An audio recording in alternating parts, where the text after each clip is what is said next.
नमस्कार दर्शकों, news today के इस बुलेटिन में आपका स्वागत है, जहां हम चर्चा और विश्लेषण करते हैं आज की महत्वपूर्ण खबरों का। आज की मुख्य सुर्खियां इस प्रकार हैं। कर्नाटक राज्य विधानमंडल ने कर्नाटक हिंदू धार्मिक संस्थान और धर्मार्थ बंदोबस्ती संशोधन विधेयक 2024 पारित किया। केंद्रीय मंत्रिमंडल ने 12 महत्वपूर्ण और सामरिक खनिजों के खनन के लिए रॉयल्टी दरों को मंजूरी दी। ऊर्जा दक्षता ब्यूरो ने राज्य ऊर्जा दक्षता सूचकांक यानी SEEI 2023 जारी किया। कृषि और किसान कल्याण मंत्रालय के अनुसार 5000 किसान उत्पादक संगठन ONDC पोर्टल प्लेटफॉर्म पर पंजीकृत है। संयुक्त राष्ट्र पर्यावरण सभा के छठे सत्र यानी UNEA 6 में संधारणीय जीवन शैली को बढ़ावा देने से संबंधित भारत के संकल्प को अपनाया गया। भारत में innovative business practice and economic models in the textile value chain in India यानी इंडिया टेक्स लॉन्च किया गया। चलिए अब खबरों की चर्चा विस्तार से करते हैं और सबसे पहले रुक करते हैं आज की पहली मुख्य खबर की ओर। कर्नाटक राज्य विधानमंडल ने कर्नाटक हिंदू धार्मिक संस्थान और धर्मार्थ बंदोबस्ती संशोधन यानी HRI एंड CEA विधेयक 2024 पारित किया। HRI एंड CEA विधेयक के द्वारा कर्नाटक हिंदू धार्मिक संस्थान और धर्मार्थ बंदोबस्ती अधिनियम 1997 में संशोधन किया गया है। आपको बता दें कि कुछ दिन पहले HRI एंड CEA विधेयक राज्य विधान परिषद में पारित नहीं हो सका था। हालांकि राज्य विधानसभा में इस पर पुनर्विचार करने के बाद इसे फिर से पारित कर दिया गया। इसके बाद विधान परिषद ने भी इसे पारित कर दिया। संविधान के अनुच्छेद 197 के अनुसार यदि किसी विधेयक को पहली बार राज्य विधान परिषद अस्वीकृत कर देती है, तब राज्य विधानसभा इस विधेयक को विधान परिषद द्वारा दिए गए सुझावों को शामिल करने हेतु संशोधनों के साथ या बिना किसी संशोधन के फिर से पारित कर सकती है। इस प्रकार दूसरी बार पारित विधेयक विधान परिषद को भेजा जाता है। कुछ स्थितियों में विधेयक को दोनों सदनों से पारित मान लिया जाता है, जैसे यदि विधान परिषद विधेयक को फिर से अस्वीकृत कर देती है, 1 माह से अधिक समय तक विधेयक पर कोई कार्रवाई नहीं करती है तथा विधेयक को उन संशोधनों के साथ पारित करती है जिन पर विधानसभा सहमत नहीं है। अब चलिए भारत में मंदिरों के विनियमन के बारे में चर्चा कर लेते हैं। संविधान के अनुच्छेद 25(2) के तहत सरकार को कई मामलों में कानून बनाने का अधिकार दिया गया है। पहला है धार्मिक स्थलों की पंथ निरपेक्ष गतिविधियों को विनियमित करना। अगला है सामाजिक कल्याण व सुधार हेतु अथवा हिंदू धार्मिक संस्थानों को हिंदुओं के सभी वर्गों के लिए खोलना। धार्मिक बंदोबस्ती और धार्मिक संस्थानों का प्रबंधन संविधान की 7वीं अनुसूची के तहत समवर्ती सूची का विषय है। कई राज्यों ने मंदिरों को विनियमित करने के लिए कानून बनाए हैं। चलिए बढ़ते हैं आज की दूसरी मुख्य खबर की ओर। केंद्रीय मंत्रिमंडल ने 12 महत्वपूर्ण और सामरिक खनिजों के खनन के लिए रॉयल्टी दरों को मंजूरी दी। ये 12 महत्वपूर्ण और सामरिक खनिज हैं beryllium, cadmium, cobalt, gallium, indium, rhenium, selenium, tantalum, tellurium, titanium, tungsten और वेनेडियम। इसकी मदद से केंद्र सरकार देश में पहली बार इन 12 खनिजों के लिए ब्लॉक्स की नीलामी कर सकेगी। केंद्रीय मंत्रिमंडल ने इन 12 खनिजों के संबंध में रॉयल्टी की दर निर्धारित करने के लिए खान और खनिज विकास और विनियमन MMDR अधिनियम 1957 की दूसरी अनुसूची में संशोधन को भी मंजूरी दे दी है। इसके तहत जब कोई व्यक्ति या संस्था किसी अन्य के स्वामित्व में आने वाली कुछ विशेष प्रकार की परिसंपत्तियों का प्रयोग करते हैं, तो संपत्तियों के प्रयोग के बदले स्वामी को कुछ रॉयल्टी का भुगतान किया जाता है। क्योंकि भारत में खनिजों का स्वामित्व सरकार के पास होता है, इसलिए रॉयल्टी का भुगतान सरकार को ही किया जाता है। MMDR संशोधन अधिनियम 2023 ने MMDR अधिनियम की पहली अनुसूची के भाग D में 24 महत्वपूर्ण और सामरिक खनिजों को सूचीबद्ध किया है। महत्वपूर्ण और सामरिक खनिज वे खनिज होते हैं जो आर्थिक विकास व राष्ट्रीय सुरक्षा के लिए बहुत आवश्यक माने जाते हैं, लेकिन उनकी आपूर्ति एवं उपलब्धता सीमित होती है। महत्वपूर्ण खनिजों या क्रिटिकल मिनरल्स का क्या महत्व है, चलिए इसे भी विस्तार से समझते हैं। आधुनिक तकनीक जैसे स्मार्टफोन, इलेक्ट्रिक वाहन, सेमीकंडक्टर आदि के विकास के लिए ये आधारभूत घटक हैं। स्वच्छ ऊर्जा प्रौद्योगिकियों जैसे सौर पैनल, उन्नत बैटरी आदि के निर्माण में भी इनका उपयोग किया जाता है। फ्रंटियर टेक्नोलॉजीज जैसे आर्टिफिशियल इंटेलिजेंस आदि व रक्षा उपकरणों में भी इसका उपयोग किया जाता है। इस कारण इन खनिजों का सामरिक व भू राजनीतिक महत्व भी है। साथ ही ये सकेंद्रित वैल्यू चेन का भी हिस्सा है। भारत के लिए महत्वपूर्ण खनिजों से जुड़ी हुई चिंताओं पर भी एक नजर डालते हैं। भारत में दुर्लभ भू धातुओं यानी रेयर अर्थ एलिमेंट्स जैसे टाइटेनियम, थोरियम आदि के भंडार मौजूद होने के बावजूद देश में इनके वाणिज्यिक उत्पादन की क्षमता का अभाव है। इसका मुख्य कारण है इनकी खोज एवं प्राप्ति की लागत का अधिक होना। साथ ही democratic republic of Congo, Australia और चीन जैसे कुछ देशों पर अत्यधिक निर्भरता भी एक चिंता का विषय है। महत्वपूर्ण और सामरिक खनिजों के लिए भारत सरकार द्वारा शुरू की गई पहलों पर भी एक नजर डालते हैं। आत्मनिर्भरता के लिए जरूरी 30 महत्वपूर्ण खनिजों की पहचान की गई है। महत्वपूर्ण खनिज वैल्यू चेन को मजबूत करने के लिए भारत खनिज सुरक्षा साझेदारी यानी मिनरल सिक्योरिटी पार्टनरशिप में शामिल हुआ है। लिथियम और कोबाल्ट के लिए ऑस्ट्रेलिया के साथ तथा लिथियम के लिए अर्जेंटीना के साथ साझेदारी की गई है। खनिज विदेश इंडिया लिमिटेड KABIL काबिल का गठन किया गया है। काबिल का उद्देश्य मुख्य रूप से भारत में आपूर्ति के लिए भारत के बाहर सामरिक खनिजों की पहचान करना, अन्वेषण करना, अधिग्रहण करना, विकास करना, खनन करना और प्रसंस्करण करना है। अब बात करते हैं आज की अगली मुख्य खबर के बारे में। ऊर्जा दक्षता ब्यूरो ने राज्य ऊर्जा दक्षता सूचकांक यानी SEEI 2023 जारी किया। आपको बता दें कि SEEI को ऊर्जा दक्षता ब्यूरो यानी BEE के 22वें स्थापना दिवस पर जारी किया गया है। BEE ने alliance for an energy efficient economy यानी AEEE के सहयोग से राज्य ऊर्जा दक्षता सूचकांक विकसित किया है। इस सूचकांक के जरिए ऊर्जा दक्षता संबंधी पहलों को लागू करने में राज्यों और केंद्र शासित प्रदेशों की वार्षिक प्रगति का आकलन किया जाता है। गौरतलब है कि यह सूचकांक देश के 36 राज्यों और केंद्र शासित प्रदेशों में ऊर्जा दक्षता पहलों के प्रदर्शन का आकलन करने के लिए 7 मांग आधारित क्षेत्रकों और इससे संबंधित 65 संकेतकों का उपयोग करता है। ये 7 क्षेत्रक हैं भवन, उद्योग, नगरपालिका सेवाएं, परिवहन, कृषि, विद्युत वितरण और क्रॉस सेक्टर पहले। आपको बता दें कि राज्यों और केंद्र शासित प्रदेशों को उनके कुल स्कोर के आधार पर फ्रंट रनर, अचीवर, कंटेंडर और एस्पिरेंट में वर्गीकृत किया जाता है। अब चलिए SEEI 2023 के मुख्य बिंदुओं पर एक नजर डालते हैं। शीर्ष प्रदर्शनकर्ता की श्रेणी में कर्नाटक पहले स्थान पर है, जबकि आंध्र प्रदेश का दूसरा स्थान है। कर्नाटक एकमात्र ऐसा राज्य है जो ऊर्जा संरक्षण और ऊर्जा दक्षता नीति को अपना रहा है। आपको बता दें कि SEEI 2021-22 की तुलना में SEEI 2023 में 15 राज्यों के स्कोर में सुधार हुआ है। इनमें से महाराष्ट्र और हरियाणा में सबसे अधिक सुधार देखा गया है। SEEI 2023 में की गई कुछ महत्वपूर्ण सिफारिशों की बात करें तो राज्य ऊर्जा दक्षता कार्य योजनाओं को प्रभावी तरीके से लागू करने के लिए निवेश का पूरी तरह से विश्लेषण एवं इसकी निरंतर निगरानी की आवश्यकता है। सहयोग, डेटा साझाकरण तंत्र एवं पारदर्शी रिपोर्टिंग के जरिए राज्यों के एनर्जी ट्रांजिशन के प्रयासों में तालमेल बिठाना जरूरी है। इसके साथ ही रिवॉल्विंग निवेश मोड में राज्य ऊर्जा संरक्षण निधि का लाभ उठाना चाहिए। अगर रिवॉल्विंग फंड की बात करें तो यह विशेष उद्देश्य के लिए स्थापित या निवेश किया गया फंड होता है। राज्यों में एनर्जी सर्विस कंपनियों के माध्यम से ऊर्जा दक्षता को अपनाने में मदद करनी चाहिए और अंत में ऊर्जा दक्ष प्रौद्योगिकियों को अपनाने के लिए कार्बन बाजार का लाभ उठाना चाहिए। अब ऊर्जा दक्षता ब्यूरो के बारे में विस्तार से जान लेते हैं। यह ऊर्जा संरक्षण नियम 2001 के तहत 2002 में स्थापित की गई एक वैधानिक संस्था है। इसका उद्देश्य भारतीय अर्थव्यवस्था की ऊर्जा तीव्रता यानी एनर्जी इंटेंसिटी को कम करना है। यह केंद्रीय विद्युत मंत्रालय के अधीन कार्य करता है।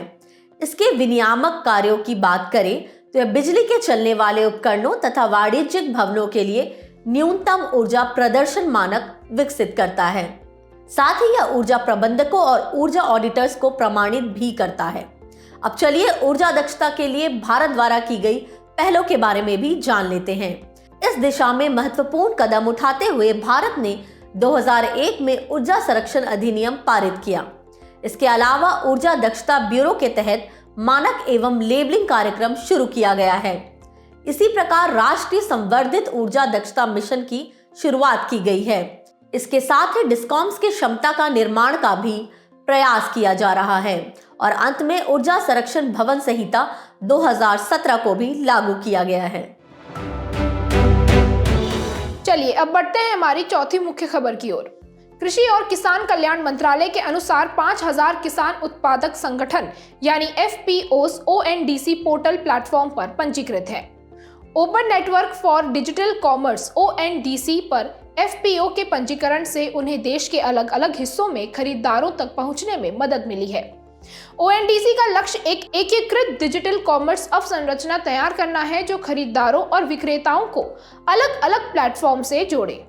ONDC वाणिज्य मंत्रालय के उद्योग संवर्धन और आंतरिक व्यापार विभाग DPIIT की एक पहल है। ONDC डिजिटल मार्केटिंग, ऑनलाइन भुगतान, बिजनेस टू बिजनेस और बिजनेस टू कंज्यूमर लेन देन आदि तक सीधी पहुंच प्रदान करके FPOs को सशक्त बना रहा है। खबर की बेहतर समझ के लिए FPO के बारे में विस्तार से चर्चा करते हैं। FPO एक प्रकार का उत्पादक संगठन है जिसके सदस्य किसान होते हैं। उत्पादक संगठन प्राथमिक उत्पादकों द्वारा गठित एक कानूनी इकाई है। प्राथमिक उत्पादक के उदाहरण हैं किसान, दुग्ध उत्पादक, शिल्पकार आदि। एक उत्पादक संगठन या तो एक ऐसी उत्पादक कंपनी या एक सहकारी समिति या कोई अन्य कानूनी संस्था हो सकती है जो सदस्यों के बीच लाभ के बंटवारे का प्रावधान करती है। उत्पादक संगठन का स्वामित्व उसके सदस्यों के पास होता है। FPO मुख्य रूप से बहुराज्य सहकारी सोसाइटी अधिनियम 2002, संबंधित राज्य के सहकारी सोसाइटी अधिनियम, भारतीय कंपनी अधिनियम 2013 आदि के तहत पंजीकृत होता है। FPOs को बढ़ावा देने के लिए शुरू की गई पहलें कौन सी हैं? चलिए इस पर भी एक नजर डालते हैं। एक केंद्रीय क्षेत्रक योजना के रूप में 10,000 नए FPOs का गठन और संवर्धन किया जाएगा। इस योजना के तहत 8,000 से अधिक FPOs पंजीकृत किए गए हैं। ये लघु कृषक कृषि व्यवसाय संघ, नाबार्ड, राष्ट्रीय सहकारी विकास निगम आदि द्वारा समर्थित है। उत्पादक कंपनियों के रूप में पंजीकृत FPOs को 100 करोड़ रुपए तक आयकर से छूट दी गई है, जबकि सहकारी समितियों के रूप में पंजीकृत FPOs को आयकर से पूरी छूट दी गई है। किसानों के हितों को बढ़ावा देने में FPOs की क्या भूमिका है, इसे भी समझते हैं। ये किसानों की सौदेबाजी की शक्ति को बढ़ाते हैं, संसाधनों तक पहुंच सुनिश्चित करते हैं, फसल कटाई के बाद प्रबंधन में सुधार लाते हैं और साथ ही जोखिम को कम करते हैं। अब आगे बढ़ते हैं और बात करते हैं आज की अगली मुख्य खबर के बारे में। संयुक्त राष्ट्र पर्यावरण सभा के छठे सत्र यानी UNEA 6 में संधारणीय जीवन शैली को बढ़ावा देने से संबंधित भारत के संकल्प को अपनाया गया। इस संकल्प को भारत की पर्यावरण के अनुकूल जीवन शैली यानी मिशन लाइफ पहल के एक भाग के रूप में प्रस्तुत किया गया था। आपको बता दें कि श्रीलंका और बोलिविया ने भी इस संकल्प का सहसमर्थन किया था। यह संकल्प सतत विकास प्राप्त करने में संधारणीय जीवन शैली की दिशा में व्यवहार में बदलाव की क्षमता को व्यक्त करता है। गौरतलब है कि 2012 में Rio+20 में अपनाए गए सतत उपभोग और उत्पादन यानी SCP पैटर्न पर कार्यक्रमों के 10 वर्षीय फ्रेमवर्क के कार्य को मान्यता प्रदान करता है। इस फ्रेमवर्क में कुल 6 कार्यक्रम शामिल हैं। सार्वजनिक खरीद की सततता, SCP के लिए उपभोक्ता सूचना, पर्यटन, जीवन शैली और शिक्षा, भवन एवं निर्माण तथा खाद्य प्रणालियां। इसे वन प्लैनेट नेटवर्क द्वारा लागू किया गया है। आपको बता दें कि संकल्प के माध्यम से सदस्य देशों को सार्वजनिक निजी सहयोग को बढ़ावा देने तथा संधारणीय जीवन शैली के बारे में शिक्षा और जागरूकता बढ़ाने की दिशा में पहल करने के लिए प्रोत्साहित किया गया है। अब चलिए मिशन लाइफ के बारे में महत्वपूर्ण बातें जान लेते हैं। गौरतलब है कि भारत द्वारा मिशन लाइफ की शुरुआत ग्लासगो में आयोजित जलवायु परिवर्तन पर संयुक्त राष्ट्र फ्रेमवर्क कन्वेंशन यानी UNFCCC के COP 26 में की गई थी। इसका उद्देश्य पर्यावरण की रक्षा और संरक्षण के लिए व्यक्तिगत एवं सामुदायिक कार्यों को बढ़ावा देना है। मिशन लाइफ के 3 चरण हैं। पहला है मांग में बदलाव। इसके तहत व्यक्तियों को अपने दैनिक जीवन में सरल लेकिन प्रभावी पर्यावरण अनुकूल कार्य करने के लिए प्रेरित करना शामिल है। इसके बाद है आपूर्ति में बदलाव। इसका उद्देश्य उद्योगों और बाजारों को बदलती मांग पर तेजी से प्रतिक्रिया देने में सक्षम बनाना है। और अंत में है नीति में बदलाव। इसके तहत SCP का समर्थन करने के लिए सरकार और औद्योगिक नीति को प्रभावित करना शामिल है। लाइफ थीम्स में प्रमुख रूप से 7 बातें शामिल हैं, जैसे अपशिष्ट कम करना, जल की बचत करना, सिंगल यूज प्लास्टिक का उपयोग न करना, अपशिष्ट कम करना, ऊर्जा की बचत करना, सतत खाद्य प्रणाली अपनाना और अंत में स्वस्थ जीवन शैली अपनाना। चलिए अब संयुक्त राष्ट्र पर्यावरण सभा के बारे में विस्तार से जान लेते हैं। इसका गठन Rio+20 के परिणाम स्वरूप 2012 में किया गया था। यह पर्यावरण से संबंधित मामलों पर निर्णय लेने के लिए विश्व का शीर्ष निकाय है। यह संयुक्त राष्ट्र पर्यावरण कार्यक्रम की गवर्निंग बॉडी के रूप में भी काम करती है। इसकी बैठक 2 साल में एक बार नैरोबी, केन्या में होती है। आपको बता दें कि UNA6 ने एक मंत्री स्तरीय घोषणा पत्र अपनाया है। इसका उद्देश्य जलवायु परिवर्तन, प्रकृति और जैव विविधता हानि, प्रदूषण एवं अपशिष्ट के ट्रिपल प्लैनेटरी क्राइसिस यानी तिहरे ग्रहीय संकट को बढ़ने से रोकना है। अब बढ़ते हैं आज की आखिरी मुख्य खबर की तरफ। भारत में innovative business practices and economic models in the textile value chain in India यानी इंडिया टेक्स लॉन्च किया गया। इंडिया टेक्स को भारत टेक्स 2024 में लॉन्च किया गया है। भारत टेक्स 2024 भारत में अब तक आयोजित वस्त्र उद्योग के सबसे बड़े कार्यक्रमों में से एक है। इंडिया टेक्स संयुक्त राष्ट्र पर्यावरण कार्यक्रम UNEP की 4 वर्षीय परियोजना है। ये वन UNEP टेक्सटाइल पहल का भी हिस्सा है। ये पहल रणनीतिक नेतृत्व प्रदान करने के साथ साथ सभी क्षेत्रों में सहयोग को बढ़ावा भी देती है। इन सब का उद्देश्य एक सतत और चक्रीय टेक्सटाइल वैल्यू चेन को न्याय संगत रूप से अपनाने में तेजी लाना है। इंडिया टेक्स में फोकस वाले क्षेत्र हैं चक्रीय व्यवसाय मॉडल का विस्तार, अधिक उपभोग और अधिक उत्पादन की समस्या का समाधान करना और खतरनाक रसायनों के उपयोग को समाप्त करना। चलिए अब इंडिया टेक्स के बारे में भी जानकारी प्राप्त कर लेते हैं। इसका उद्देश्य भारतीय वस्त्र क्षेत्र के चक्रीय यानी सर्कुलर मॉडल को अपनाने में तेजी लाने में मदद करना है। इसे वस्त्र मंत्रालय के सहयोग से कार्यान्वित किया जाएगा। इसे डेनमार्क के विदेश मंत्रालय द्वारा वित्त पोषित भी किया जाएगा। ये 3 मुख्य अवधारणाओं पर आधारित है। इसमें पहला है इको इनोवेशन। इसका उद्देश्य लघु और मध्यम उद्यमों यानी SMEs को उनके सभी कार्यों में चक्रीय और लोचशील मॉडल अपनाने में मार्गदर्शन करना है। इससे मानव गतिविधियों की वजह से पर्यावरण और समाज पर पड़ने वाले हानिकारक प्रभावों को कम किया जा सकेगा। दूसरा है प्रोडक्ट एनवायरमेंटल फुटप्रिंट। यूरोपीय आयोग के अनुसार प्रोडक्ट एनवायरमेंटल फुटप्रिंट से आशय किसी वस्तु या सेवा के उपयोग की पूरी अवधि के दौरान उसके पर्यावरणीय प्रभावों को मापना है। तीसरा है चक्रीयता यानी सर्कुलरिटी।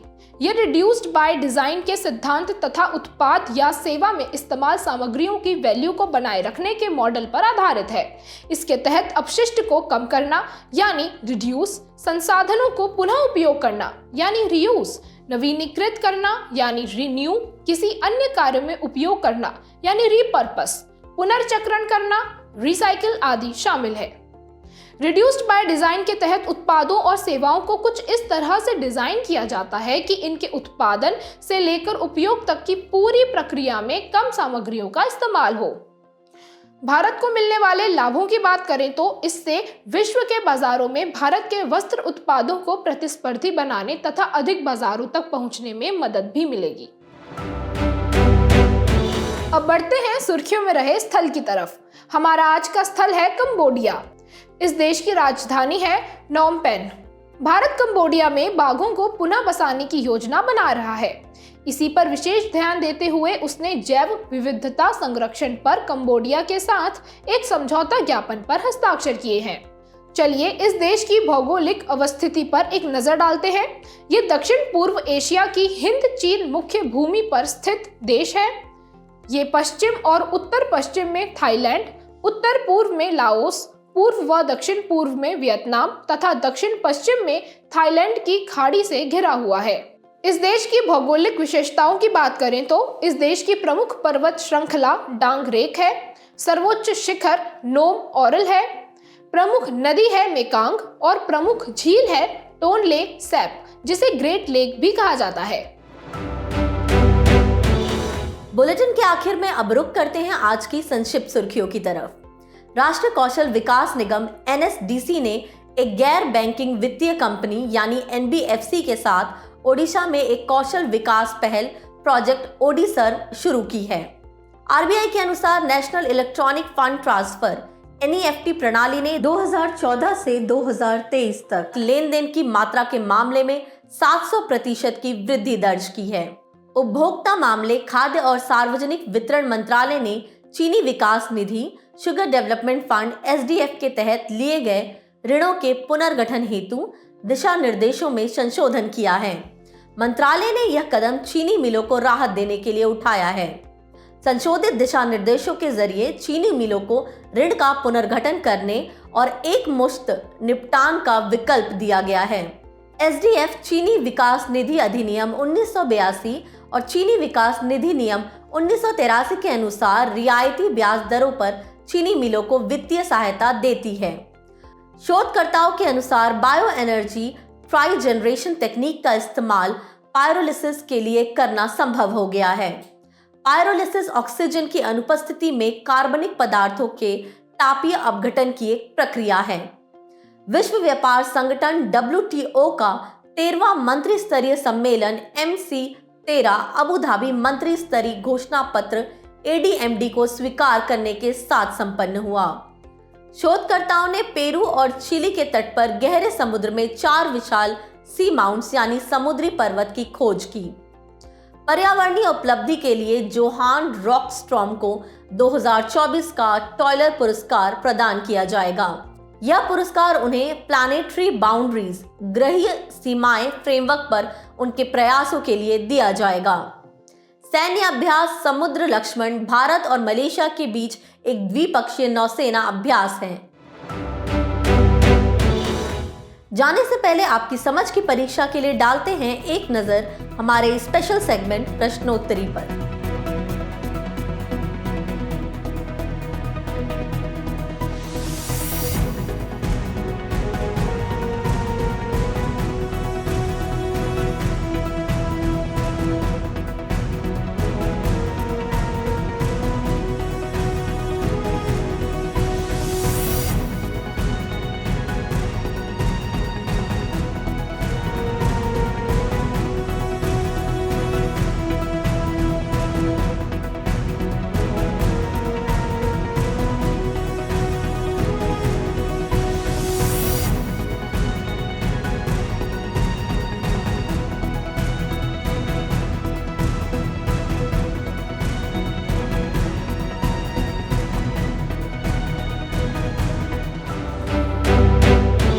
हमसे जुड़ने के लिए आपका धन्यवाद।